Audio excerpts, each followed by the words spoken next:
আসসালামু আলাইকুম। আজকে আমি আপনাদের সাথে শেয়ার করব খুব মজাদার এবং সহজ একটা রেসিপি হালিম মিক্স।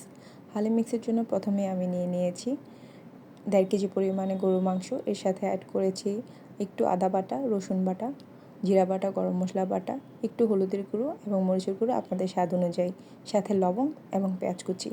একটু পানি দিয়ে আমি এটাকে 30 মিনিটের মতো ম্যারিনেট করেছি। এরপর আমি এটাকে চুলায় বসিয়ে ভালো করে মোটামুটি সিদ্ধ হওয়া পর্যন্ত আমি এটাকে কষিয়ে নেব। আমার মোটামুটি মাংস কষানোটা হয়ে আসছে, আর কিছুক্ষণ রান্না করলেই হয়ে যাবে আমাদের মাংস কষানোটা হয়ে যাবে। মোটামুটি পানিটা শুকিয়ে গিয়েছে, আমাদের কষানো শেষ। এখন আমরা অন্য একটা হাঁড়িতে তেল গরম করে নিব। এর মধ্যে দিয়ে দিব মাঝারি সাইজের 4টে পেঁয়াজ কুচি। এখানে আমরা হালিম মিক্সের মশলাটা ছাড়া আর অন্য কোনো কিছু অ্যাড করব না।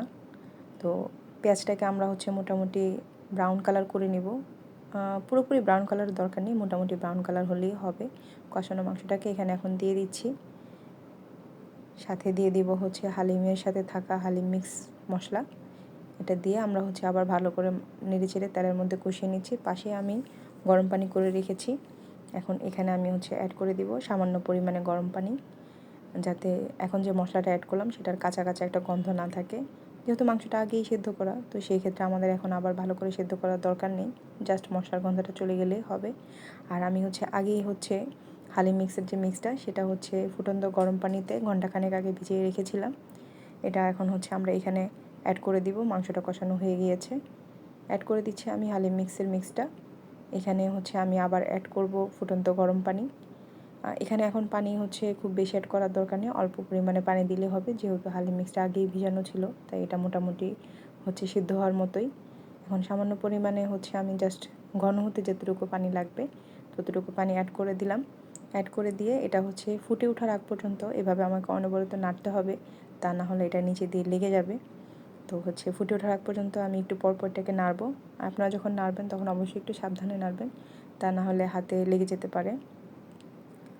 আমি এটা রান্না হতে হতে আমি সাইডে কাঁচামরিচ কুচি আর ধনিয়া পাতা কুচি করে নিয়েছি।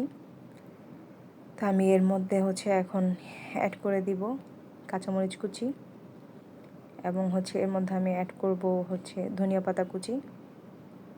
আপনারা চাইলে কাঁচামরিচটা আপনাদের ঝাল অনুযায়ী দিতে পারেন, বেশি কম আপনাদের স্বাদ অনুযায়ী করতে পারেন।